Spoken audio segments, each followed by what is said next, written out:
የስለት ልጅ የሆነችው መላእክት እየመገቧት ያሳደጓት ድንግል ማርያም ሐናና ኢያቄም ልጅ በማጣት የሚያዝኑና የሚተክዙ ሰዎች ነበሩ። እለትም እግዚአብሔር አምላክ ልጅ እንዲሰጣቸው ይለምኑትና ይማጸኑት ነበር።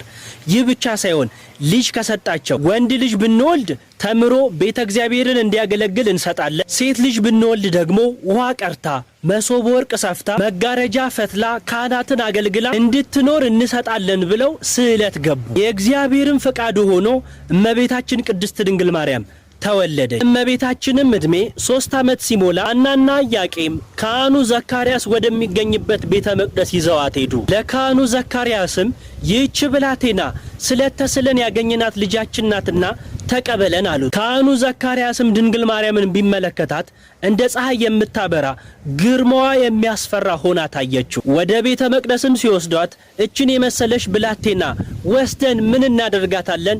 ምንስ እናበላታለን ብሎ ተጨነቀ። ሕዝቡም አብሮ እየተጨነቀ በነበረበት ሰዓት መልአኩ ቅዱስ ፋኑኤል ሰማያዊ ህብስትና መጠጥን ይዞ መጣ። ዘካርያስ ለእርሱ የመጣ ሀብት መስሎት ቢጠጋ መልአኩ ቅዱስ ፋኑኤል ወደ ላይ ከፍ አለበት። ያን ጊዜ ካህኑ ዘካርያስ ጥበበ እግዚአብሔር አይታወቅምና ለዚሽ ብላቴና ሕፃን የመጣ ሊሆን ይችላልና እስቲ ወደ መልአኩ አስጠጓት አላቸው። ሐናም ሕፃኗ ድንግል ማርያምን ወደ መልአኩ ቅዱስ ፋኑኤል አስጠጋቻት። መልአኩ ቅዱስ ፋኑኤልም አንድ ክንፉን አንጥፎ አንድ ክንፉን አጎናጽፎ ከመሬትም የሰው ቁመት ያህል ከፍ ብሎ ህብስቱን መግቧት ጽዋውንም አጠጥቷት ወደ ሰማይ አርጓል። በዛ ያሉትም ይህንን የተመለከቱ ሰዎች የምግቧና የመጠጧ ነገር ከተቻለማ እኛ ምን ገዶን ብለው ድንግል ማርያምን ተቀበለዋታል። ታዲያ በዚህ ዕለት ታኅሳስ 3 እመቤታችን ቅድስት ድንግል ማርያም ወደ ቤተ መቅደስ የገባችበት ዕለት ነው።